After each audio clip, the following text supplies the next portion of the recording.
Oh, damn, look at that. Right. On the money. On the money. On the money. On the money. Right. Nita knows how to hit that spot.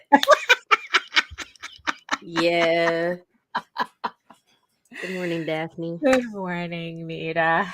Yeah. I was sad when I got in here. You weren't in here yet this morning. Oh, well, yeah, because I was dealing with this other nonsense, I'm just so neglected, Lage. I know. It's just like I'm gonna have to start turning to your sister for comfort. No.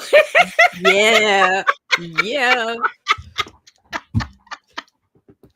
Get back here and love me. Oh yeah. No, really. It's like I said, it's like today, it's like I have to like do stuff across the street because we're trying to mitigate some nonsense that like I said, no matter how you know what? It's like the best laid plans are not necessarily the best plans to get laid. Oh, good morning, everyone. It is November 24th, 2025. Take your motherfucking turkeys out the freezer today. Oh, right. Do it today. Yeah, right. Don't drop it into the fryer. No, geez. That is so Southern. Right. Like, what the fuck possessed them to just deep fry a whole goddamn turkey? Well, I don't know. Maybe they just have this need to burn their entire house down because I think that happens more time than people blowing off their fingers for 4th of July. I believe so, too. I've seen some close calls. That's why I don't go around these freaking coon-ass motherfuckers. Like, when they be dropping them birds, I'm like, nah, dude. I'm out. Because they didn't thaw them correctly. It's like ice and boiling oil does not mix. Oh, shit. Daphne. Yeah? Daphne, what? You want to do this? You know I'm never ready for this, but hit it!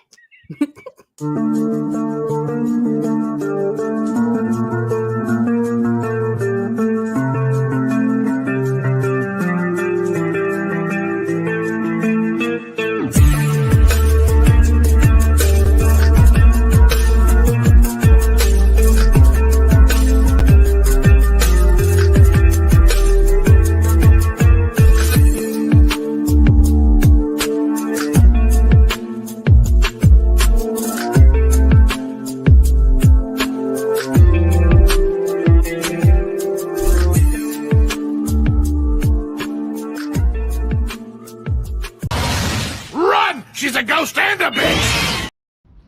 Trigger warning. Fuck you. And fuck you. We got a double whammy today. Yeah, I was feeling generous. Good morning, Lorraine. I was just talking about you. Oh, no. Woo. Oh, my goodness. So so Lorraine's in the chat now. Who else is joining us in the chat today? We got Wolf Daddy Rob, Michael. Good morning, Michael Joseph, and Lou. Hello, good morning. Good morning. And yes, I see you, our beautiful eyeball people watching us from regions beyond. If you are watching us from anywhere else except YouTube, I'm kind of your sister has to suffer.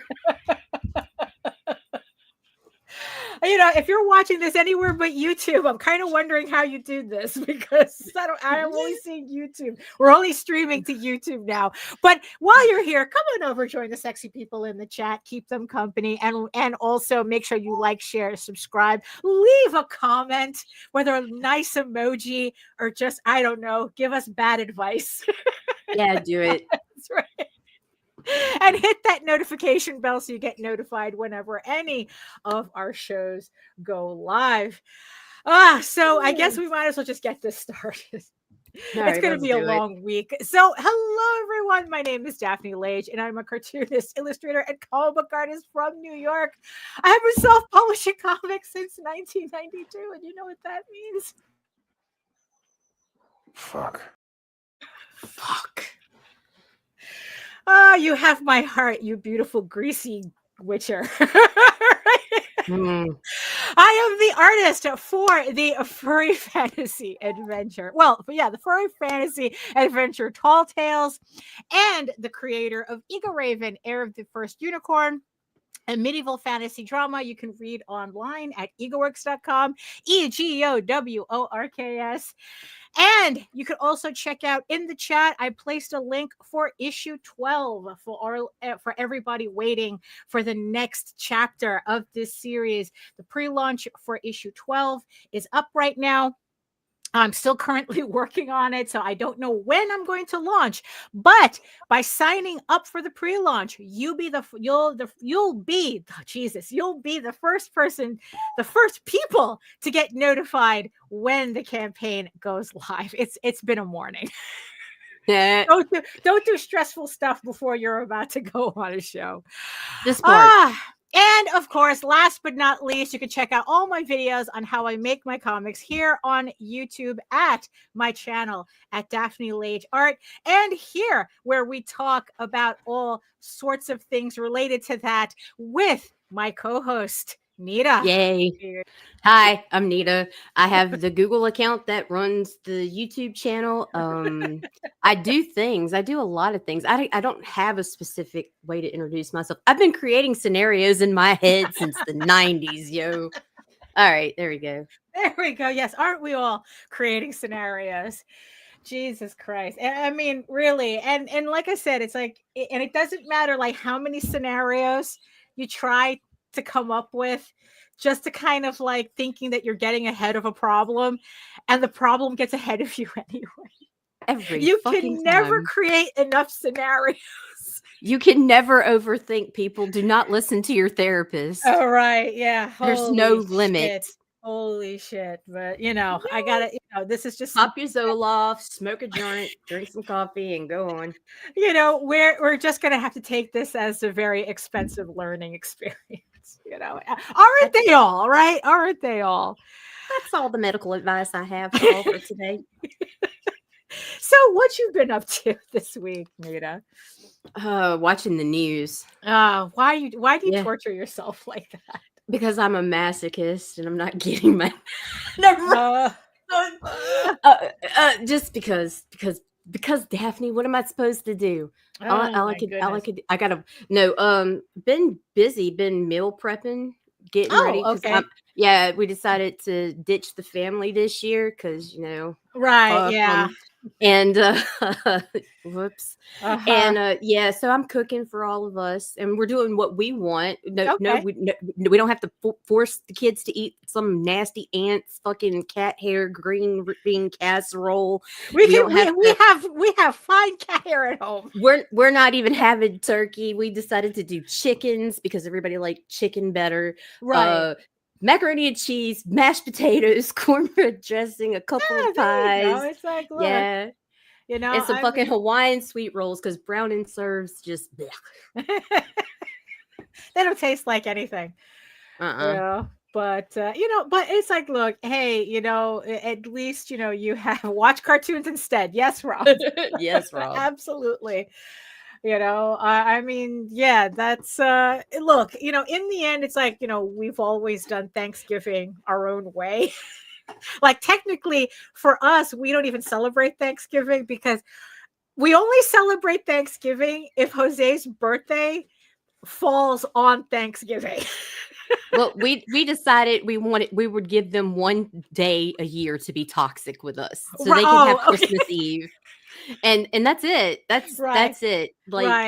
Like that way there's still the fucking connection. I'm not gonna like burn bridges. It's it's there, but fuck you guys. I'm gonna be on my side. Right. I mean, it's like also New Year's is kind of like a different vibe. Thank you, Michael. Aww. Thank you.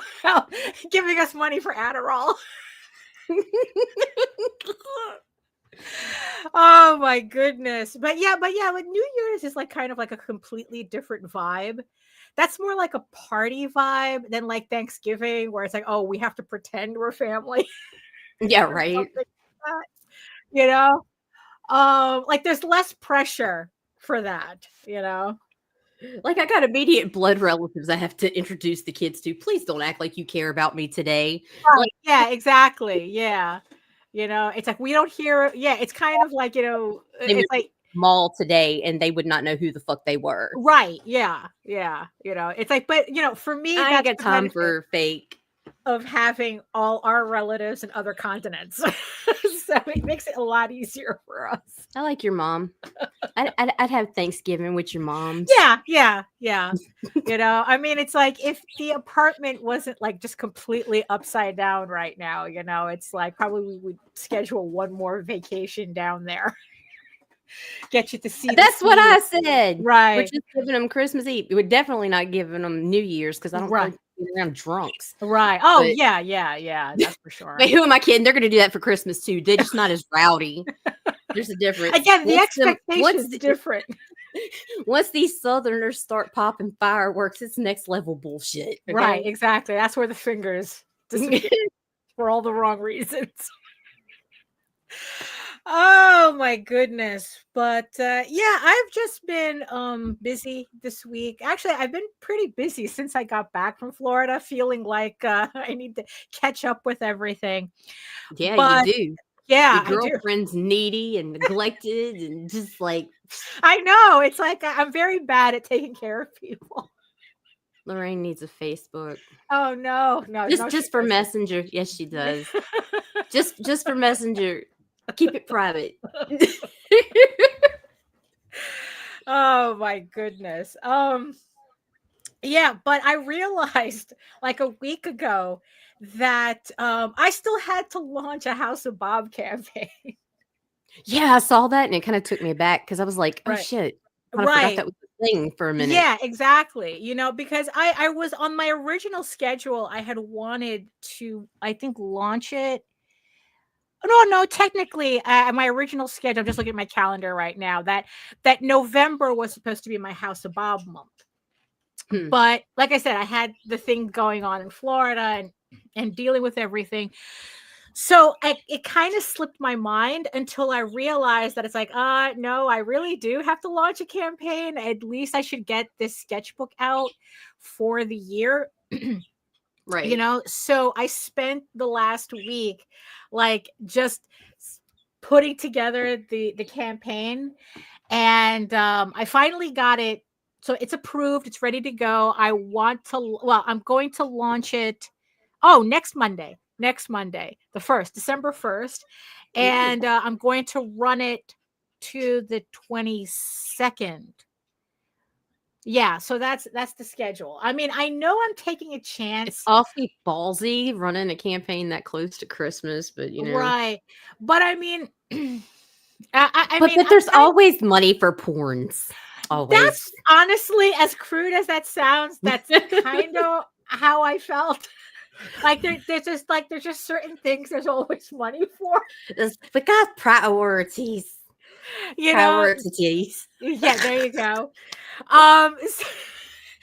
Your jokes are even funnier when as your icon. For some reason, like just hearing it is funnier than when you're on the screen saying it. Like I don't know why. I think it's just. Is it the eye contact? I think it's the. Does it make you uncomfortable, Daphne? That's hot. Such a good girl. Wow, boy. So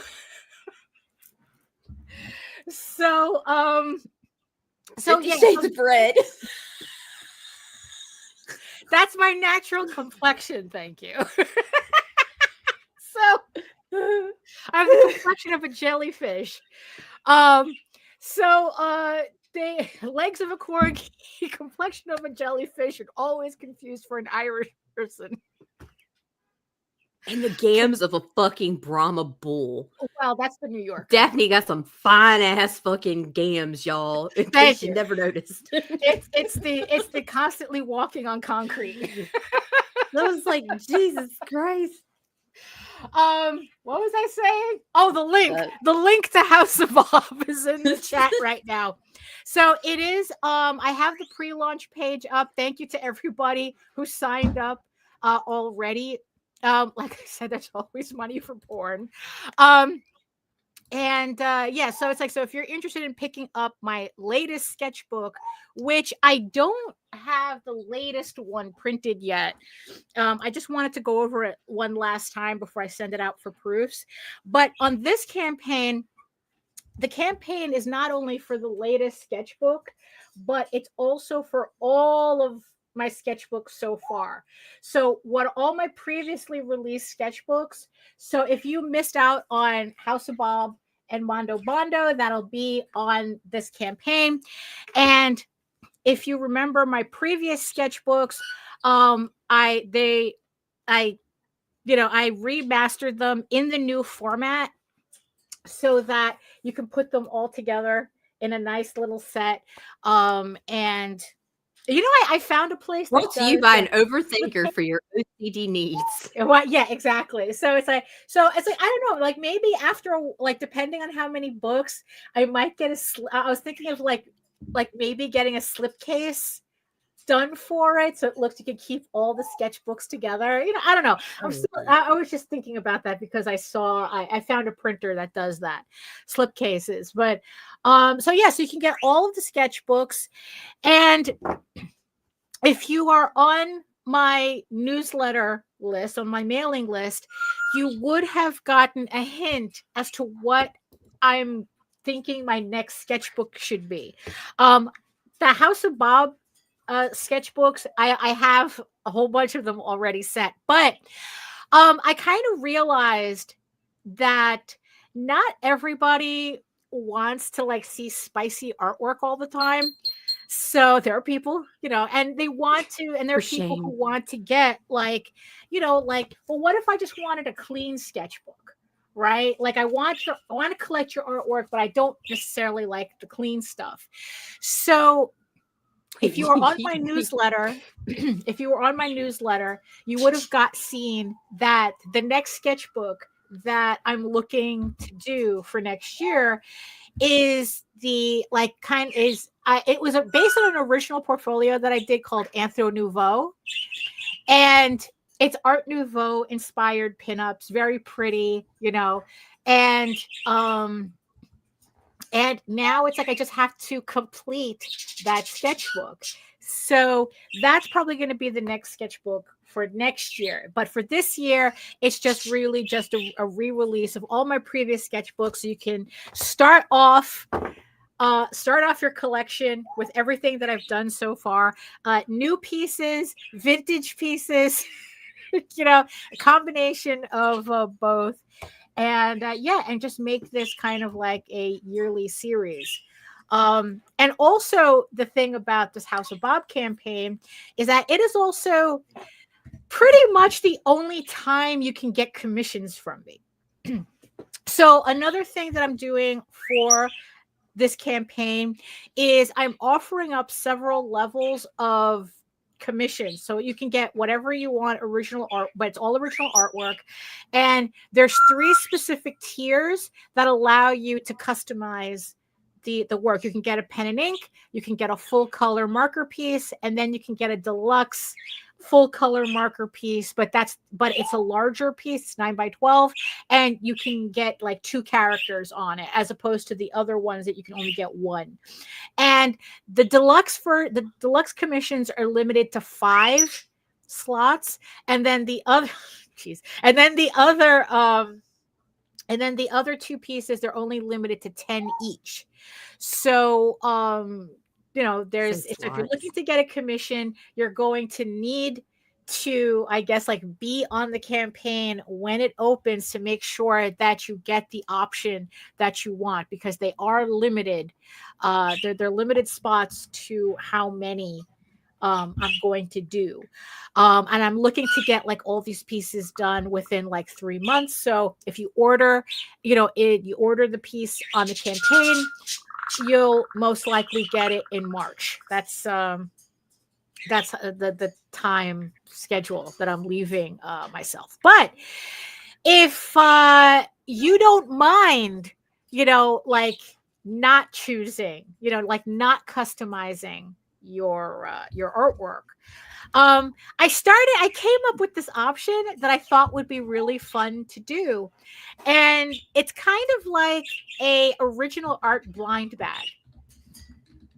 So what I've been doing is I've been like doing like these little 4x6 sketches, and I'm going to put these in blind bags, and if you just want a piece of original artwork, without really like, worrying about customizing it, you can pick up a blind bag and you can get one of these random original art pieces in the bag.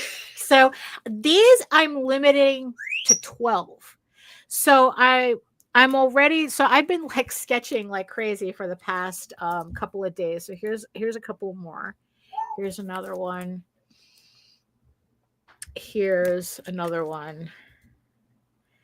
Here's another one. And yeah, so it's like I'm still working on, yeah. Oh yeah. So yeah, let me just get like a little closer there. So yeah, so there's going to be like blue line pencils. There's going to be the pen and ink pieces, and yeah, and then it's like, of course, I guess if you consider it, the chase is going to be the full color pieces. So but these are going to be in random packs. So what I'm going to do is I'm going to have like these little bags.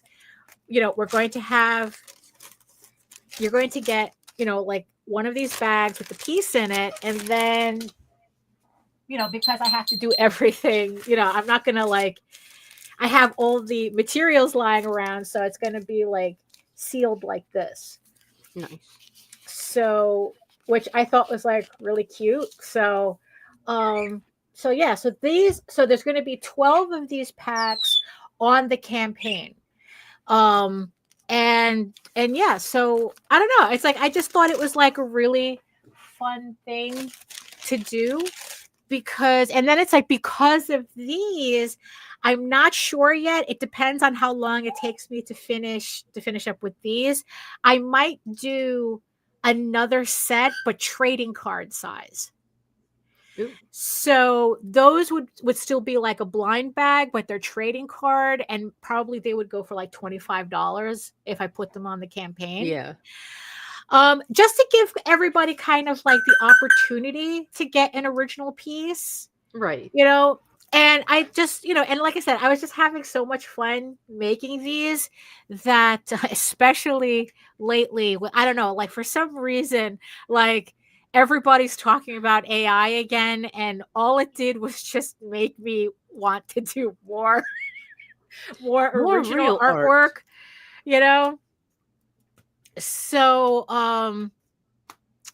so yeah, so it was just like, so yeah, so if you're interested in collecting sketchbooks and collecting original artworks, House of Bob, the CT's campaign link is in the chat, and I think there's a link in the show notes. I think because my link tree is in the show notes, right? So it's in my link tree, but it's also in the chat. So yeah, so that's going to launch next Monday. And like I said, make sure you sign up to get notified, because I have very limited spots for original artwork. And those, I don't know, those did pretty well the last time. So if you're looking for something, that's what you got to do. But once I had the campaign done, it's like, I don't know, I'm excited. I'm excited to see how this campaign goes. Especially I'm curious as to how the artwork is going to go, because I don't know, like I said, it's like I don't know, these are just like fun little things, right? And exciting. Yeah, I think so. And and I think they make a nice little souvenir, I guess, and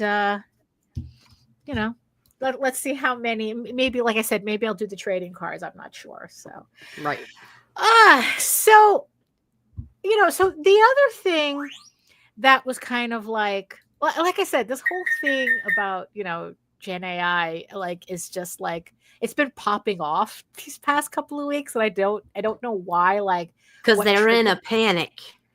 Yeah, it's like, I guess it's like whenever they start panicking, they try to build like some kind of false narrative going on, or at least they try to encourage actually it's not encourage, it's kind of like, oh, we have to get people talking about this again, Because it's like our $1 trillion investment is not exactly paying off the way we thought, right? But I don't know. It's like I'm not, you know, so I was on a separate, kind of like a separate note, but not really, because it's like in the end, it's like these conversations about generative AI get really, really weird. And, and look, and it's like, and here's the misconception, right? That for some reason, everybody is determined to hold on to this misconception is that, if you're against Gen AI, you're against all AI. Not even close. That's not even true. That's not even true. It's like, look, it's like, I have absolutely no problem with an AI that detects cancer 5 years before it develops. Word. Right? I have absolutely no problem with AI just even consolidating medical knowledge, so that your rate of survivability is not dependent on what part of the country you're in. Right. Because I was watching Neil deGrasse Tyson. He was doing a podcast on this, and he was talking about how actually that's what he loves most about AI in medicine, because certain techniques and medical techniques and survivability rates really is affected by where you are and what doctors developed certain techniques. And he was talking, I forgot what the thing that he was talking about, that there was like this one thing, I don't remember what it was, but but like there's a different way with dealing with it. Like this particular medical technique was developed in Chicago. Right. And that's considered the latest version. But if you end up with that medical condition in New York, you get treated different. You get a different technique that's considered older, because the information is not really being shared.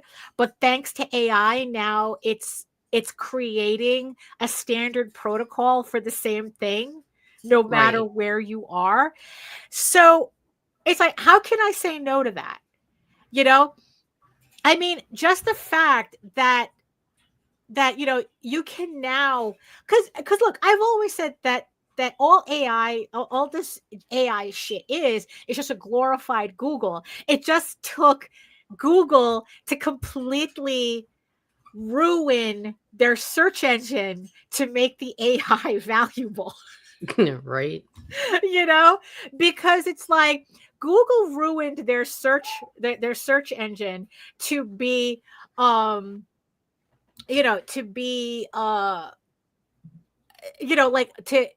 just to like promote sponsored ads that have and sponsored links that have nothing to do with the search that you asked for, Right. And AI allows me to circumvent all that bullshit and get the information that I need. But granted, though, you still have to double check the information, because I've caught like Copilot giving me either like outdated information, or they just like misinterpreted the information that it did get. So you still have to like go, but at least it gives you the links, so that instead of searching through all the sponsored ads, links that have nothing to do with nothing, you just go through the links, and then you find you cross-reference the information that you're looking for.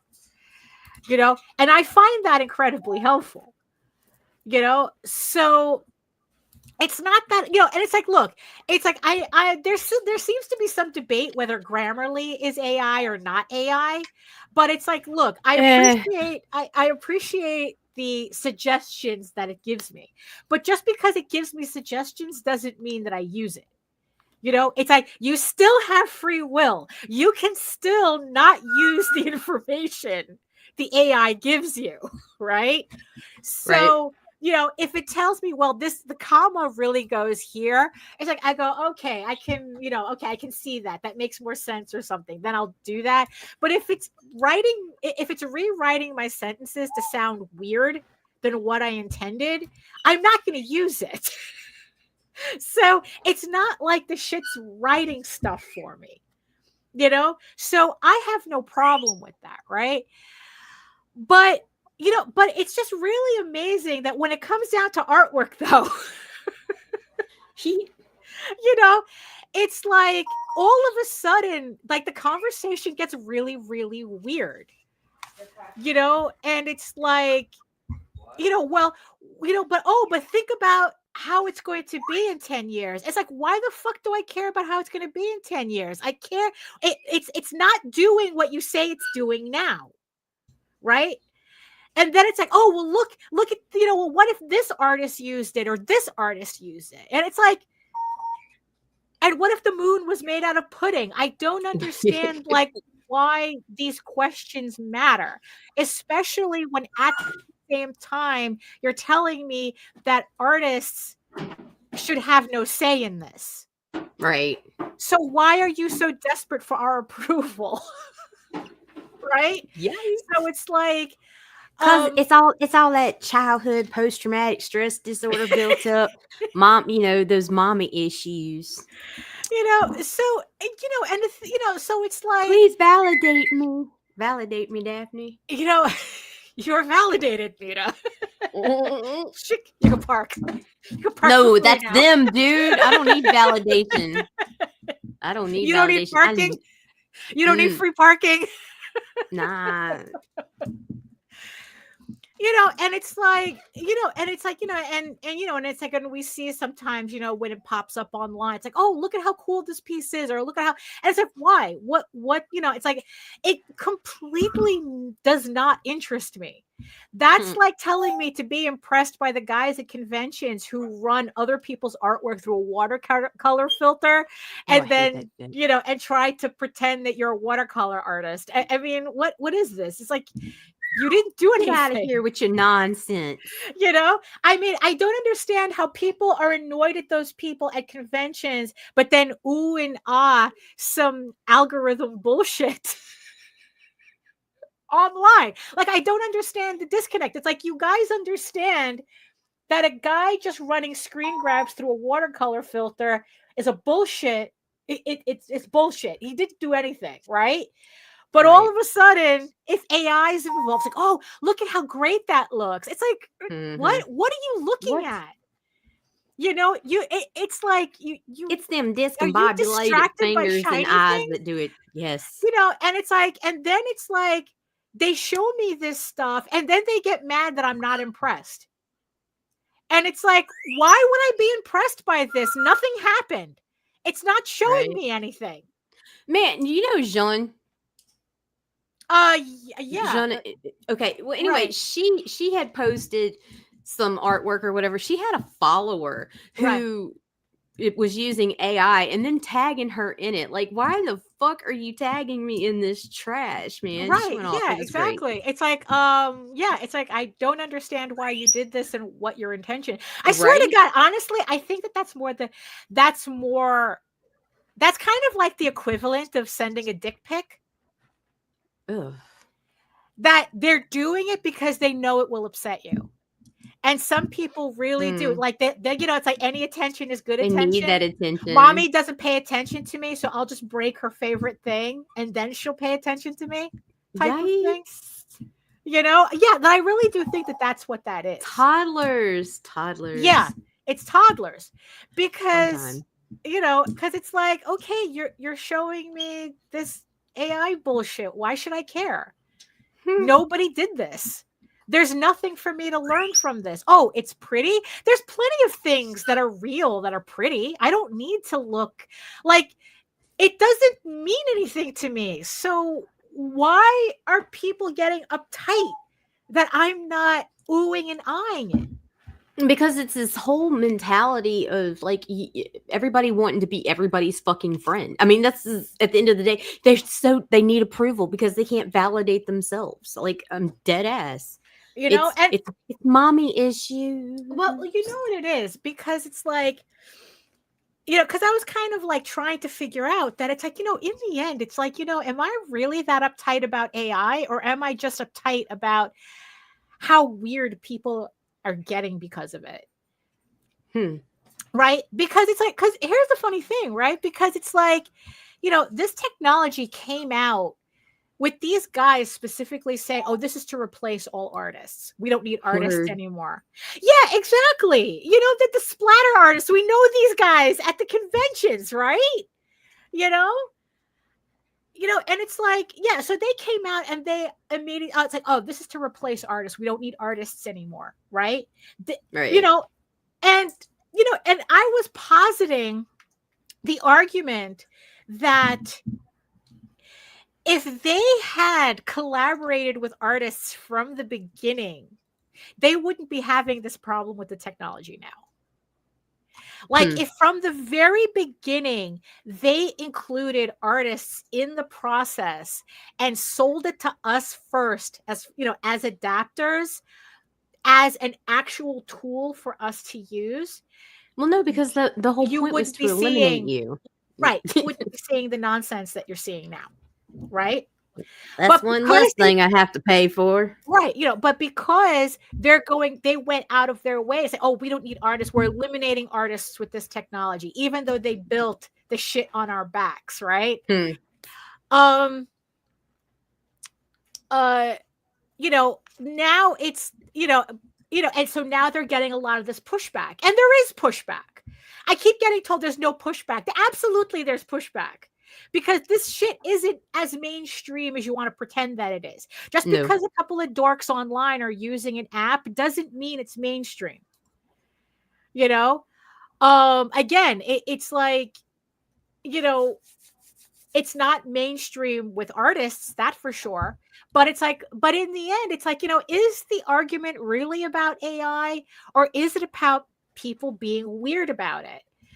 You know, that it's like, you know, I'm more bothered by the people, because the AI isn't coming after me like no, and that's the thing too. It's not coming after me either. It doesn't feel like it's gonna eat me or anything like that. It's right. Fucking it's the people. It's like, okay, because when you say we don't want AI here, I'm not saying, like, I'm not even telling you can't. You go all over the fucking internet. There's a bazillion places for you to post your fucking AI art. Right, exactly. But they consistently and insistently try to post that shit in my group, and it annoys the fuck out of me. Right. And then when I message them and I'm like blatantly pointing out, you know, circling pieces and sending it back to them, like, no, dude, this is AI and we don't allow it. Right. They want to argue and tell you, no, it's this new style I'm working on, or whatever. Sure it is. I've heard it. I've heard it all. it all. It's a new style where I put, like, I can't develop a pattern or something. You know, it's like, and, like, I miraculously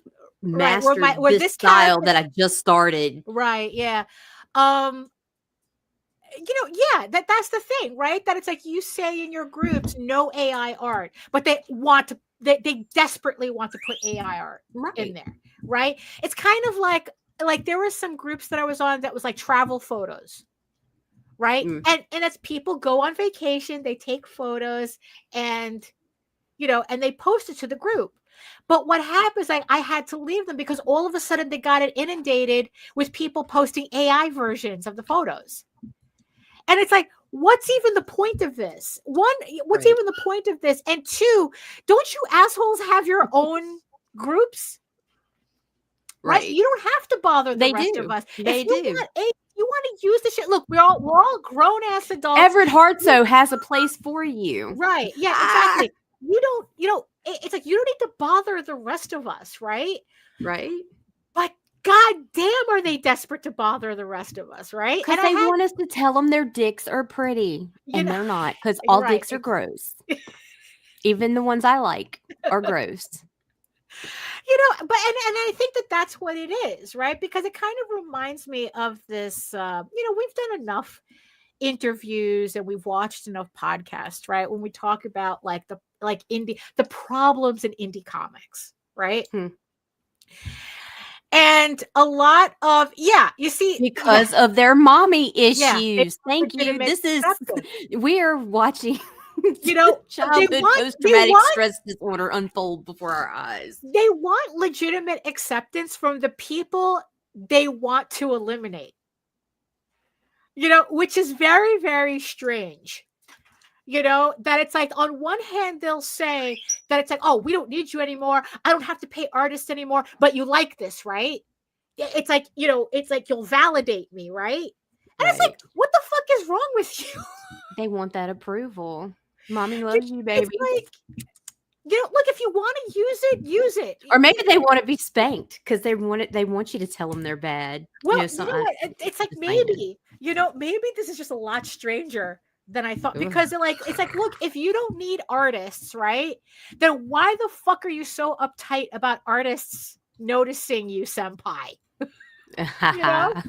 You know, why are you so obsessed with that? Why is it that you want to, like, because even the guy they kicked out of Dragon Con, right? It's like he was screaming, oh, we're just jealous and blah, blah, blah, and this, that, and the other. But at the same time, he had no problem, you know, sneaking in, like doing all these elaborate, all these elaborate things to pretend that he's an actual artist, right? Like, he didn't want us to notice, or he wanted us to say, well, yeah, that's the same. No, it's not the same thing. You're not going to get our approval, right? Yeah, and right. If you want my approval like that, let me send you my PayPal link. Right, you know, and it's like, I'll do a validating phone you know, call. so like I said, we watch, you know, we have done, and we've done these podcasts where it's like everyone goes, oh, indie comics, what's wrong with indie comics, right? And you know, and it's like, you know, after having kind of like these conversations, right? And it's like, you know, what if it's not that people are concerned about what's going on in indie comics? Why aren't people in indie comics doing this? Why aren't people in indie comics doing that? Why is it you say one thing but do another, right? What if that was never the question? Maybe that's what it is. Like, what if that's not the question? That the question is, when you hear people say, you know, like, indie comics, you know, indie comics creators are full of shit. They don't support each other. They don't really support each other. Right. You know, because, you know, they always talk about all the, it's like how anime fuckboys want to see the constant balloon boobs and almost nude scenes, but don't just watch porn. It's dominance aggression. Like little French bulldogs. They just need to be put in their dominance place. Aggression. Yeah, that's yeah. You know. Yeah, no, definitely, Rob. You know, but like. You know, and the thing is, and I've said that too. Again, it's like going back to the previous episode, we were talking about things that we say uncritically, but then once we actually think about it, it's like, oh, wait a minute, that's not the issue. That's not what's going on. Right. And, you know, and the thing is, so it's like when someone is criticizing indie comics and why are, you know, this, that, and the other thing. What if the question they're really asking is that, why is it so hard for me to find success in indie comics? But they have to kind of, then it becomes the new issue, and that makes people uncomfortable because, well, right, we're living in this world where nobody wants to be accountable. Yeah, you know, I mean, so it's like, not my problem; it's your problem. It's easier if I can point that a it's finger. Easier if I say that it's not my book. You know, my book is, I don't know. I think my book is brilliant. Why doesn't anybody else see that? So instead, it's like it's couched as the indie comics has a problem. Right. It's like, you know, so it's like, it's kind of like it's couched in this generic thing. So you're not facing the fact that you're really just talking about you. And that actually was Jose that pointed that out to me. And it's like, and it was such like a mind shift for me that it's like, holy shit, you know, it's like, yeah, it's like, you know, all the criticisms, whatever criticisms that I would have about indie comics is really just about me complaining about me. But trying to make it a general problem was how I was couching it to not think about what I was doing. Right. So, so it got me on like this really weird, train of thought. And I ended up, finding like this. I was watching a video about like some marketing theory, because no matter how many times we say it's bullshit, I still, find it interesting to see like, okay, what marketing advice can I get, even though in the end, very little of it is applicable to what we do, or at least it's not applicable to what I do, because most marketing advice out there has to do with selling one item. It's like, okay, I got this mouse trap. How do you market a mouse trap to get 100,000 people to buy it once? Right? With a comic, it's different. You're asking people to not just buy a book once. You're asking people to commit to a series.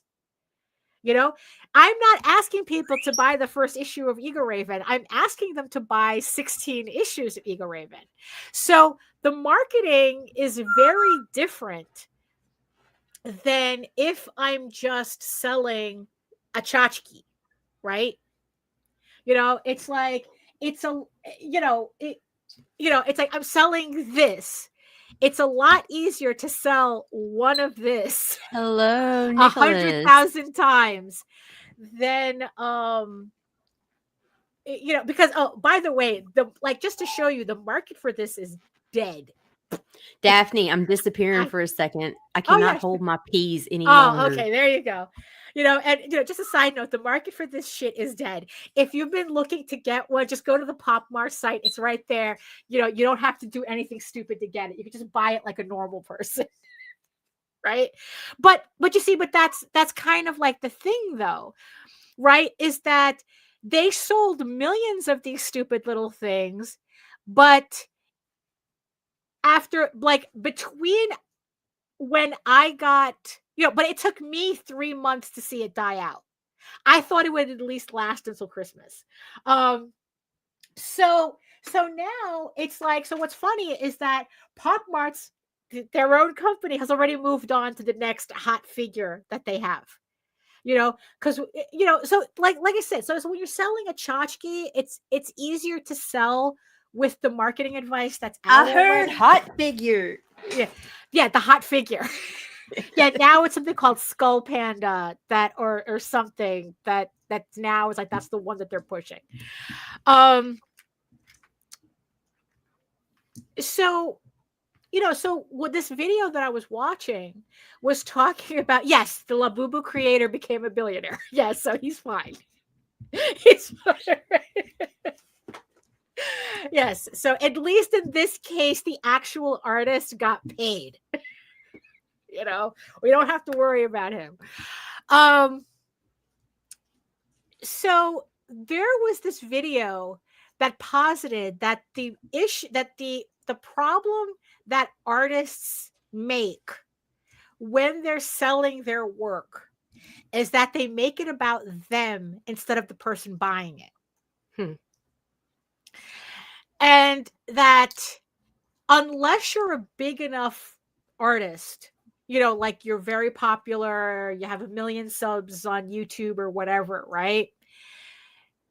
Nobody gives a shit about you as the artist in terms of what you're selling. Now, granted, this is a lot about tchotchkes and fine art, so take it, So what they were saying, that the problem that a lot of artists make is that they focus themselves in selling the artwork when the audience doesn't give a shit about you. They care about your artwork, but they don't care about you. What they care about is how that artwork fits into their narrative about themselves. Right. They don't care that this is your passion project. They don't care that it took you 20, 30, 40, 50 years. It was a childhood dream to make this. Nobody cares. They don't care about what your, what caused you to think about this and create this piece or whatever. They don't care about your inspirations. They don't care about your references. They don't care about none of that.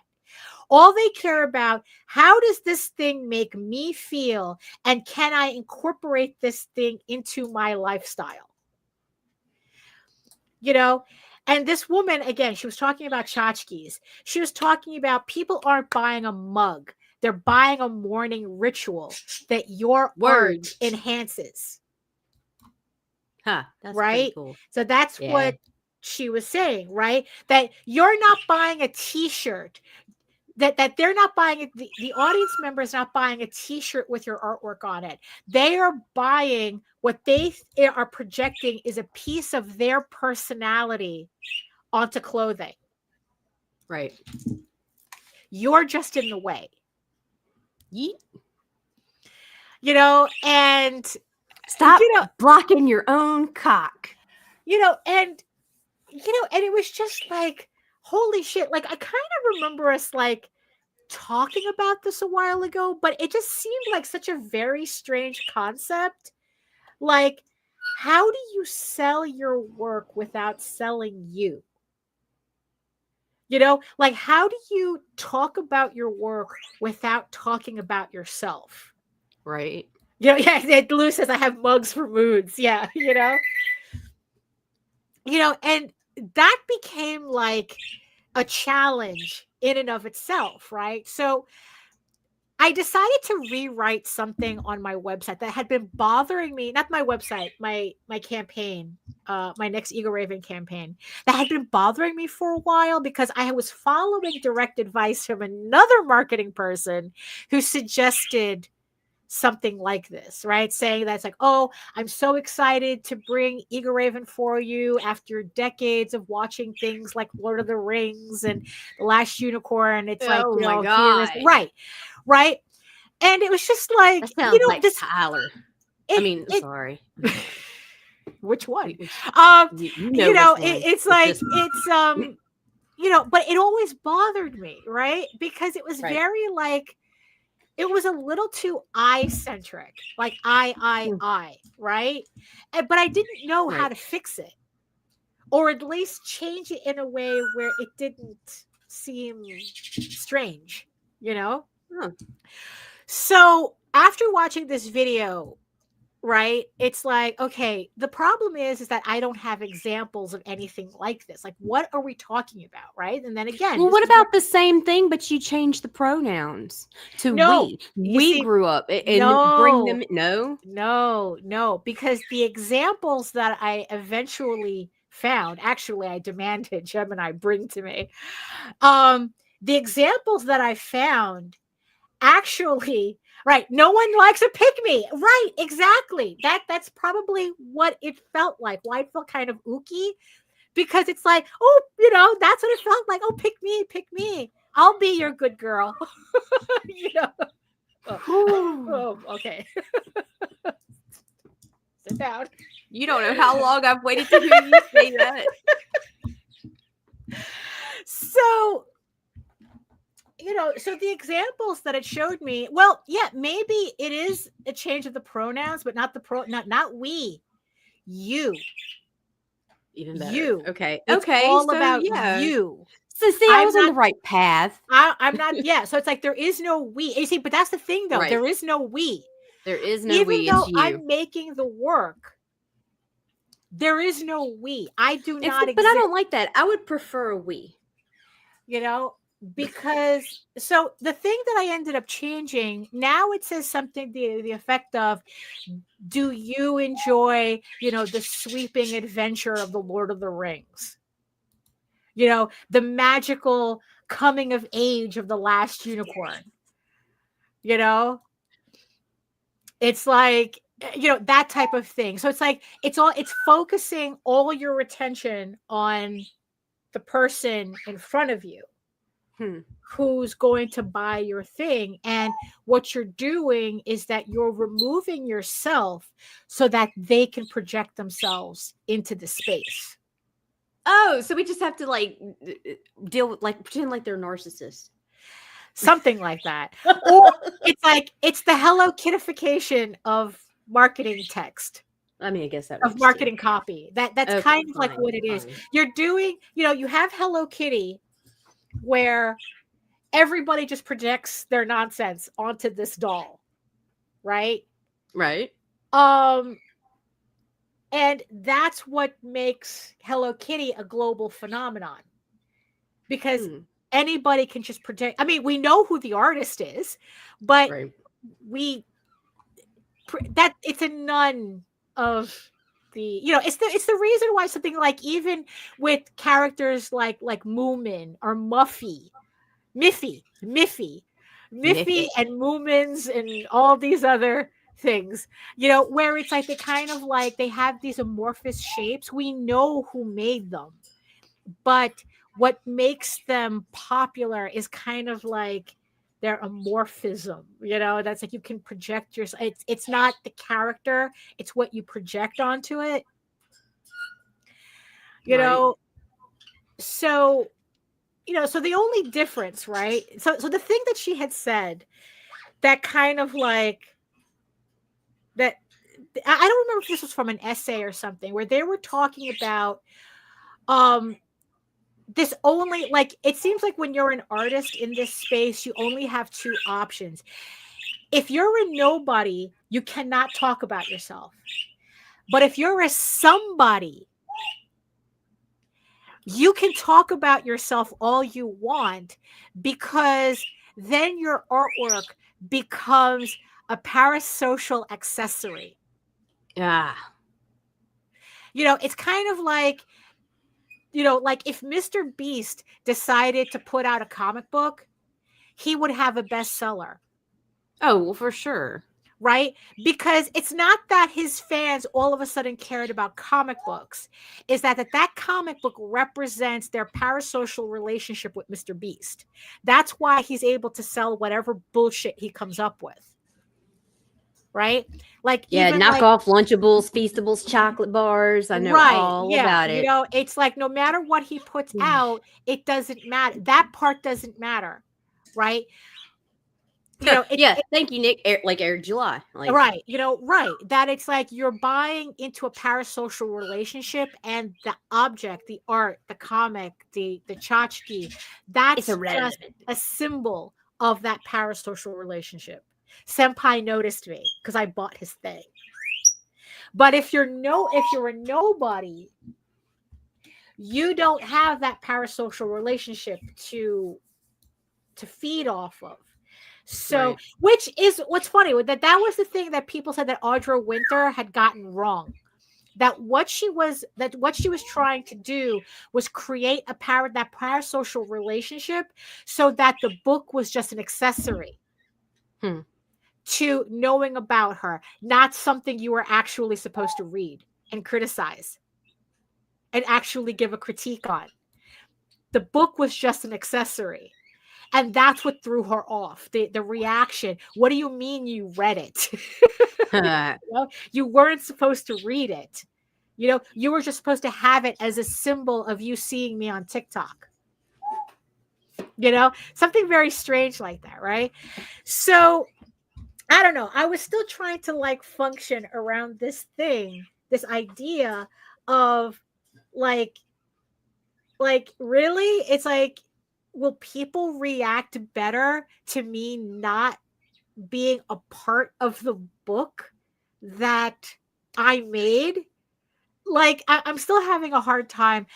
Nicholas says, I hate to sound artsy, but aside from money, which is good, is that the reason you want to have folks buy your stuff? And you see, and that's, and you see, that's the thing though, because then that's the whole thing about when you make a problem sound generic, you're not really thinking about like why you're doing something.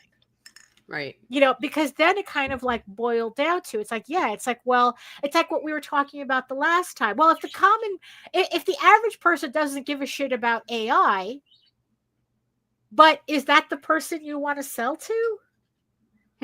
Is that your audience? Do you really want the person who can't tell the difference between actual art and AI in your, like, is that who you're selling to? But then by asking that question, you have to ask yourself, is it the money?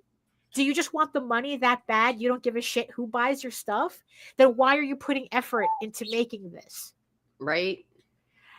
So it asks a lot of uncomfortable questions that is really hidden behind, very generic. Oh, indie comics, it's like, oh, this sucks. It's like just like giving like a generic thing, but really you're talking about your experience. And I think it's just, and like I said, it's just another way of, of just like, like thinking about like why we actually do things and what we find important. Because in the end, if it all boils down to just money, there are easier ways to make money. So what are you actually trying to get out of this with all the effort that goes into making comics? I'm going to start making methamphetamine. You think you can make more money than exactly. You can make more money on working Chipotle than working in comics. I can work the strip too. Like I said, it's a lot funnier when it's just the icon. So this goes back to the whole. So we'll turn it back down to around to the whole generative AI thing, right? So I had to ask myself. Right? It's like, so what is it with this shit that makes me just zone out? That just like people, why aren't you accepting of this? And it's like, I don't have to. It's like in the end, it's like, I get accused, oh, you hate AI. And I go, actually, that's not true. To tell you the truth, as a technology at this moment, I'm kind of ambivalent to it. Like I say, we're all grown-ass adults. Rob says, at one of my last cons, I was giving my spiel, and the person I was talking to said he was a psychologist and that he loved my personality, and that's what really sold him on my stuff. Oh, there you go. Guess what, Nick?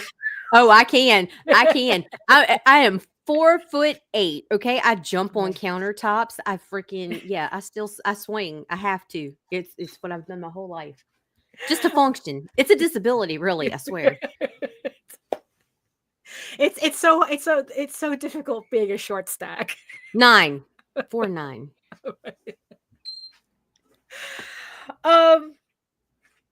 And it's like, oh, you hate AI. And it's like, you know what? Honestly, when I actually sat down and thought about it, it's like, to tell you the truth, I'm honestly, I'm ambivalent towards it because it doesn't inspire anything in me. There is nothing anybody does with that shit creatively, and I use that word loosely, that inspires me. It's like, yeah, the novelty wore out 5 years ago. When it's like when I was watching those AI videos of Star Wars characters as Balenciaga models, it's like, they're all in like fashion, kind of like a fashion movie, but it's like, it was stupid. But it was stupid then, stupid now. And whatever, curiosity I had for the technology is back there. Like I personally have no use for it. I personally am not, personally, that has nothing to do with me. I do not work in an industry where I have to worry about, oh, AI is coming for your job. Well, surprise, surprise, AI is coming for all our jobs, no matter whether you're in the creative industries or your middle management. Actually, if you're middle management, AI is coming for your job faster. So, so like in the end, it's like the whole like, oh, adapt or die. It's like, one, fuck you. And two, I don't need to adapt. I'm not in an industry where I have to adapt to anything. Yo. Believe it, it's like, that's where the beauty of being an indie comics and being an indie comics creator comes in. I don't have to worry about that shit. I don't have to worry about that shit, and I'm not catering to an audience that prefers it. And I'm just going to pursue my career in comedy. You know, I mean, so it's like, okay, so obviously this has nothing to do with me, right? So what's the actual problem that I have? I have the problem with people. You're trying to shove it down my throat, and I said no. Right? No means no, motherfucker. Right? It's like, look, I'm not interested. I don't care. Right? But then here's the funny thing: then why is it that so many of these people are trying to shove it down our throats and say things like, "Well, what if another artist used it?" So they're fucking using it, you know? And then it hit me. It's not the using of AI they want approval for. It's using AI without being judged for it that makes them angry. Oh, that's so sweet and sad. And that's when it hit they me. They don't want to disappoint us. Yeah, it's like, it's just like, if artists don't matter, then our opinions don't matter on AI, then neither do our judgment. But obviously, our judgment does matter, because that's the reason why a lot of people who are chomping at the bit to use AI won't use it, because they don't want to be judged by other artists for using it. Just go do it, Larry. Nobody cares. You know, and then the funny thing is that when they do use it, and then they realize that it's not really doing what they think it's doing, you know, that they thought it would do for them. You know, which is always the funny part. You know, it's like, look, it's like the only reason certain people like Everett Hartsoe are like getting away with using AI is because he's at a position where he's decided it's more important to make the money that he does on a 40-year career that he built than to worry about whether individual artists respect him as an artist. Right. So he's made that decision. That's the decision that he made. Him and his entire family. That's the decision that they made. Right. You know, that he had to make the decision that the money was more important than an artist's judgment of him using it. But the reason why he's able to use it and make that decision is because he has the clout already to do it. You know, it's so he doesn't have, so it's like he, you know, so he can just sit back. It's like, well, I don't care. You know, that it's like, you know, that what was it, like Rob Liefeld, I think, is like playing around with AI for his shit, making like animated garbage for it, you know? And it's like, okay, so what? He's rich enough. Like, this is a man who literally built his career on other people's disrespect of his artwork. What difference does it make to him now? All of a sudden, he's going to be concerned about the average, you know, about the average artist being tight about him using AI. No, he doesn't give a shit. He's stuffing $100 bills in his ears. What does he care? Huh. You know? It's like, what I don't understand is that, wait a minute, you spent years, people have spent years calling Rob Liefeld a hack, but the second he uses AI, he's a leader in technology. Wait a minute, how did that switch over happen?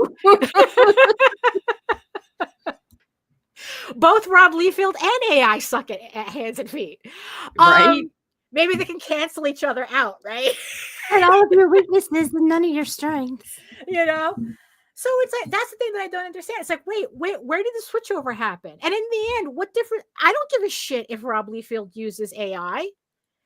You know? Why should I? He grown. He a millionaire. He can do whatever the fuck he can use AI. He can use cocaine. We don't care. Yeah, exactly. We know. You know, but the problem is when, you know, I guess it's like there's more people on our level, right, who want to use it, but they won't because they don't want the shame of our disapproval because they don't have the money to mitigate that. You know, they don't have the popularity, and it's like, and that's it really just goes to show you that money really does solve everything. If you have enough money, then ethical concerns are easily smoothed over. You know? And I think, and it's like, and I was thinking, it's like, that's probably like in the end, like another version of, are you really talking about AI or are you talking about something else? Right. It's like, are you really mad at me for not giving a shit about your AI bullshit? For not being impressed by, some guy animating his comic book pages in AI? It's like, are you really mad at that? Are you really mad at me for that? And it was just like kind of like the thing that like it just really like made me rethink a lot of things. So I mean, so in the end, it's like what it just boiled down to that it's like, yeah, it's like you've grown, do whatever the fuck you want. But if you're expecting me to not judge you, I can't give you that. I will judge you. I'm going to judge you. Right. Yeah. I'm going to judge you, and that's it. Shame. And you're the one that has to decide whether that's important to you or not. Right. I'm just some dumb bitch that used to be in a closet with a microphone. He's not. Go for it's it. like, look, no matter what happens, no matter what you decide to do, I'm working. I'm still doing my thing. Right? It's like you using like whatever, I don't know, whatever that AI animation shit that's going around. Right? Those Sora's or whatever videos. I don't know. What is Sora? Oh wait, yeah, is it Sora? Oh and no, it's another anyway. one. All that shit's fake anyway. It's all fucking fake, and I hate watching these artists feed these fucking beasts. Like I started unfollowing legit artists just for using the animation program. But you know what it is? That's your right to do that. Right.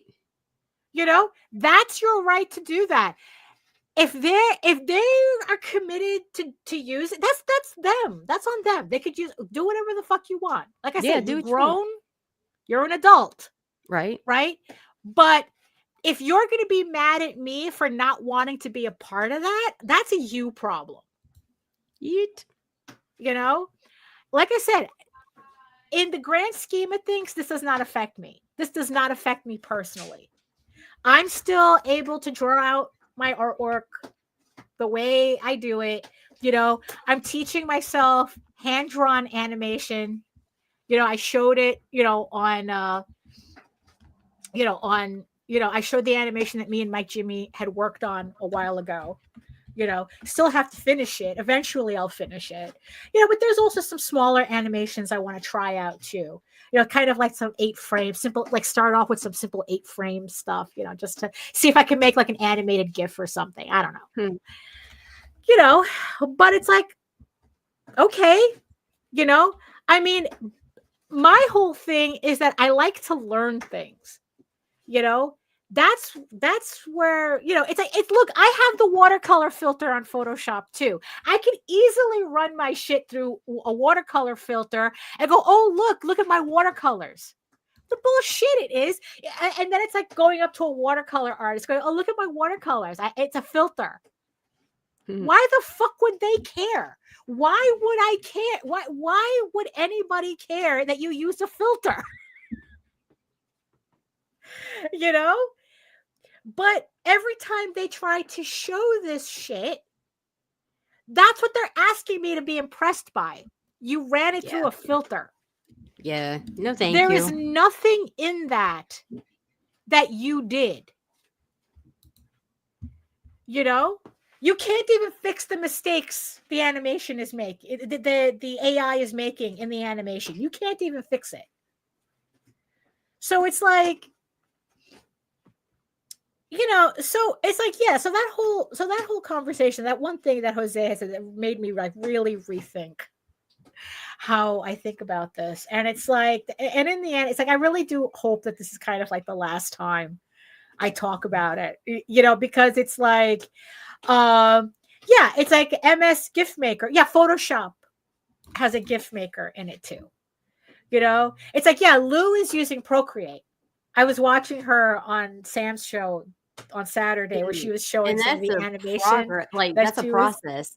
Yeah, but that's what it is. Anything worth doing is a process. That's the thing. You know, because here's the funny thing, right? So it's like, so Disney Plus, I don't know what the entire story is, but Disney Plus is going to be coming out with its own AI, generative AI part of the app, so that you can create your own content on Disney Plus. I don't know the specifics about it, but what happened is that, like, one of the animators who did a show for Disney Plus, something called the Owl something. I don't remember what it was called, the Owl House or something. This animator, the lead animator, or the woman who actually created the show, she said in an interview that she wanted people who are fans of her show to unsubscribe from Disney Plus and to pirate the show instead. Because she felt that Disney, by incorporating AI in that way. Oh, yeah, yes, I saw the Scooby Van. Yeah. That by incorporating AI in that way on Disney Plus was an insult to all the work that she did. Right. You know, and then it's like, but also the funny thing is, it's like, so if Disney, it's like, if Disney is going to allow people to pretty much create their own content on Disney Plus, they're literally setting up a situation where they don't have to buy people's IPs because they won't need to make shows anymore. Right. Because people will be making their own shows or whatever the fuck they want to see, you know, on using their AI. You know, because in the end, you got to remember, that's the real reason why Disney and Warner's are suing, like, Open AI. Not because they all of a sudden gave a shit, but it's because they have their own AI that they bought, and they don't want the competition. Yeah. It's like, oh, they see how many people. That's my dirty nut. Let me have it. Right, exactly. Like, they're seeing how many people are using generative AI to create pictures of Big Titty Elsa and Anna scissoring or something, whatever it is that they're doing, you know, and they're, you know, and Disney say, hey, we can. It's like, obviously this is really popular. This is what people keep using our stuff to make the Gen AI stuff. So what if we controlled that? So that's where, but in the end, that's the whole point of copyright, that you create something and you are protected from competition on your own stuff, you know? So technically that's how copyright works. So now they're incorporating it into Disney Plus so that people can make Disney AI shit on the Disney platform, paying a premium to Disney to do it. Right. You know? So, yeah. So everyone keeps saying, it's like, oh, 10 years. Well, what will it look like? It's like, I don't know. Maybe in 10 years. Masturbation station. You know, right. Maybe in 10 years, it's like, you'll never be able to sell it. There's no one to sell your IP to. You know, collage. Yeah, collage. It is a collage. It's an algorithmic collage. You know, maybe there'll be nobody to sell your IP to. You know, because they don't have to. Everyone's making their own shit. You know? You know, because it's like, okay, you know, and you know what? And there really does, it's, you know, and it's like, it's the open part, right? Exactly. You know, that there's going to come a point where you're going to see, as if you couldn't see enough in shitification. It's, look, all these little platforms with all their different AIs, it's going to end up the same way as everything else. They're going to get everybody used to a certain thing, and then they're going to start making it even shittier or pulling away, you know, but then making you pay for the privilege for getting smaller and smaller and smaller usage out of it. Yeah. You know, so, you know, AI gives people a quick fix while scrolling. It's not memorable and lacks substance. Yeah, exactly. It's like, because it's like, it's the sludge in the matrix. Right, that's what it is. But that's the whole point. They don't want to create anything memorable so that the slop just keeps moving. And also, by not making anything memorable, they're not making celebrities, they're not making superstars, they're not making anything popular, you know, except for what they themselves control. You know, it's the whole thing that people talk about, that there could never be another Image Comics. There could be another, there can't be another Jim Lee, Tom McFarlane, Rob Liefeld, blah, blah, blah. You know, all these guys, that could never happen again. Well, imagine that on a larger scale. You know, even like Hollywood celebrities are complaining about how they're seeing their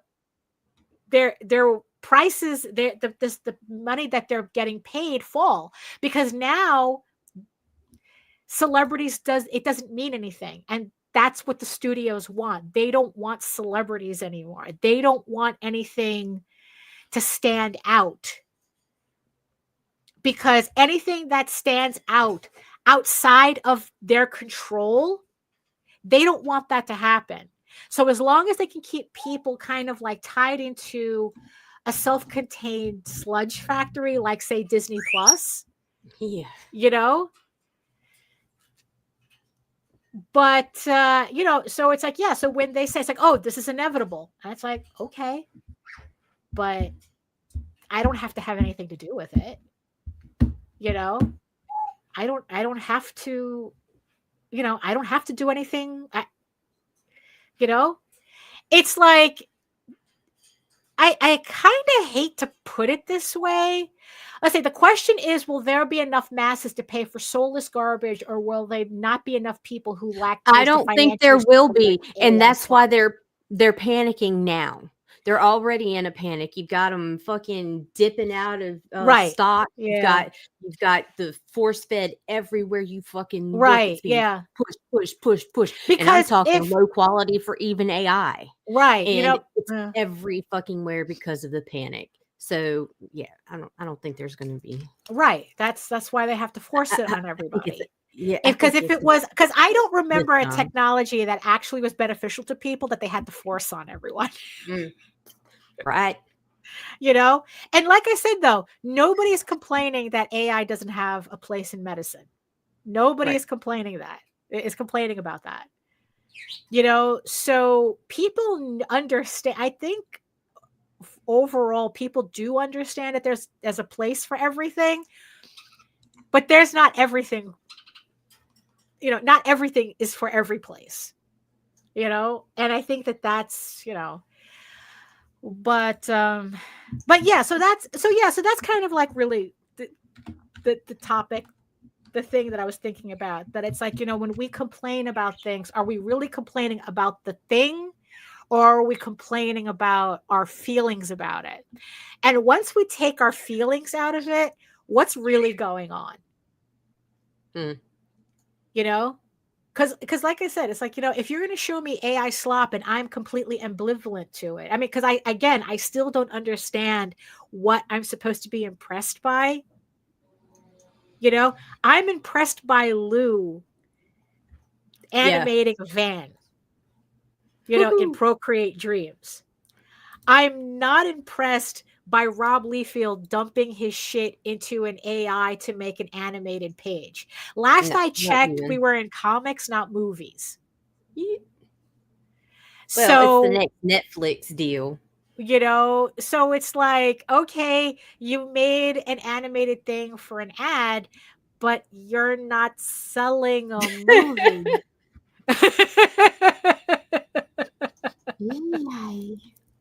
You know, nothing about that here. I don't know. Because I don't know, because it, like I said, I don't understand what I'm supposed to be impressed by. Like I said, if you're telling me it's a tool, you're telling me, oh, it's just like using a filter. It's like, okay, I'm not impressed when people use alien skin filters either. You know, It's like, actually, it's really irritating when I see people who create logos. You could tell they use the alien skin silver bevel tool, in Photoshop. Tell me you're neurodivergent without telling me you're neurodivergent. It's the TISM content we come for. It's the TISM. I mean, yeah. So, and I think that that's what confuses me a bit. Like, I don't understand what you're asking me to be impressed by. I don't even think they're asking for you to be impressed by their art as much as it's a need to be accepted. Right. Which you're not going to get that from me either. No. Because like I said, if your expectation is to be able to use this without judgment, I can't give that to you. I don't care if you like it. You have to say you like it. It's like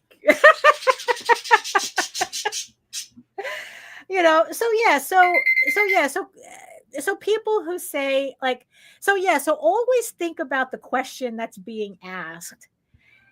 So whenever you hear somebody complain about indie comics and indie comics doesn't do this, indie comics doesn't do this, like, is it really indie comics you're complaining about? It's like when people say certain things, is it really that they're saying? Right. And also in the end too, there really is a value in the Stoic idea that, don't be complicit in your own offense. That it's like the only reason you're offended by something is because you have opinions on it. And you don't need to have opinions on everything. Nope. You can be ambivalent. Right, exactly. And that's the thing. It's like in the end, it's like, I really don't need to have an opinion on AI as a whole. I really don't. But goddamn, have I been noticing people getting mad if you don't get an opinion, I mean, it's like, yeah, it's like, like I said, will I judge? Absolutely. But you know what? That's my business. Right. That's my business, and that's a me problem. It's a you problem if you want to take that as a you problem. Thank you, Michael. Thank you, Mike. Oh, it's like you don't need to. You don't need to, but we appreciate it. You are right on the point about the judgment thing. People these days are all about putting out garbage and not being judged. Right. Yeah. It's like even literal garbage. Oh, in 10 years, I can see hand-drawn animation will be the equivalent of art house movies. That is the luxury of elites. That's exactly what's going to happen. Yeah. Everything because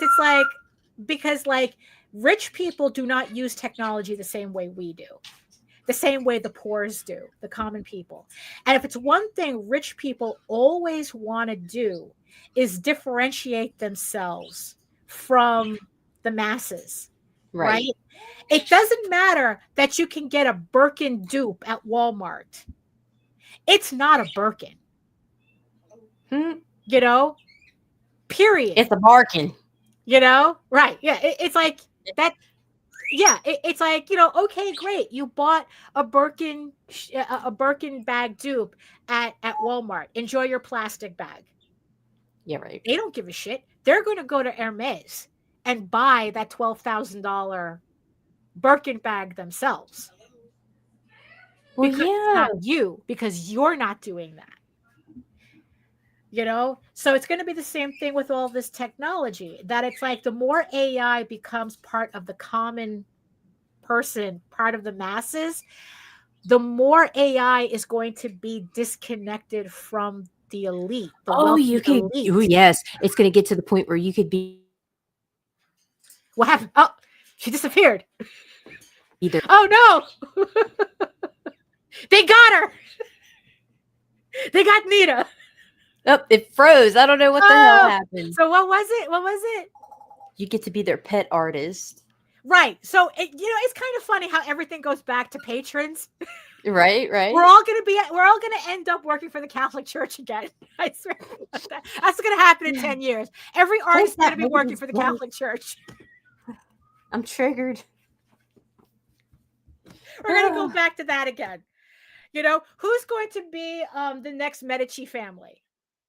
Who's going to be the next Medicis? You know, the wealthiest patrons to ever exist. Although they were the Catholic Church as well. You know? Oh, man. So we're just hitting the end of the show. I think I rambled on enough. No, honestly, you're good. You know, I mean, no, but really, though, I kind of want this to be the last time I talk about generative AI. It won't be, but okay. You know, it's like, you know what? We'll talk about it the next time the tech bros panic. And they need to have people conversating about it. Word. You know. Oh my God. Any final thoughts, Nita? No. I got 4 teenagers that want in this kitchen. Oh, okay, So. right. So you're just in the way of them and the sustenance. I'm inconveniencing my compets. Right, there you go. Crotch goblins. Oh my goodness. So I would like to thank everybody hanging out with us in the chat. Very busy chat. Michael, you know. Do it, Michael.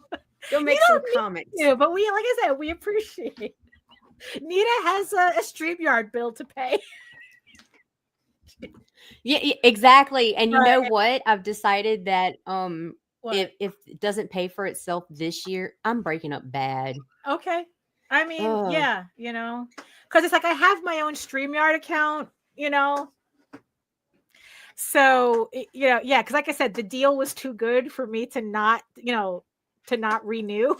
So so thank you everybody in the chat for joining us and listening to us ramble and also adding your own rambling to the conversation. Thank you so much for that. Always you know, it's the conversation that makes it fun, you know.